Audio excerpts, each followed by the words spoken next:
ঈদের নামাজ শেষ হয়ে যাওয়ার পরে ঈদের পরে আমাদের কিছু নিষেধাজ্ঞা রয়েছে। নিষেধাজ্ঞার মধ্যে এ রোজার ব্যাপারেও নিষেধাজ্ঞা আসছে। সেটা আবার কেমন? রোজার ব্যাপারে নিষেধাজ্ঞা আসছে।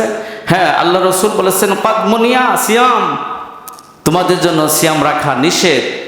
খামসা আইয়ামিন, 5 দিন, ইয়াউমুল ঈদুল ফিতর ওয়া ঈদুল আযহা ওয়া সালাসা আইয়ামিন বাদা।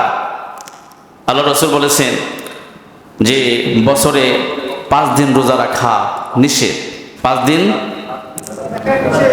দিন রোজা রাখা নিষেধ। এটা আপনারা অবশ্যই মনে রাখবেন, ভুলে যাবেন না। রোজা রাখা সারা বছরের মধ্যে কয়দিন রাখা নিষেধ? 5 দিন। একদিন হলো ঈদুল ফিতরের দিন, ইয়াউমুল ঈদুল ফিতর ও ঈদুল আযহা। একটা ঈদুল ফিতর আর একটা ঈদুল আযহা, এই 2 দিন রোজা রাখা যাবে না। এরপরে সুম্মা ও বাদা সালাসা, বাদা আল্লাহ রসুল বলেছেন ঈদুল আযহার পরের 3 দিন।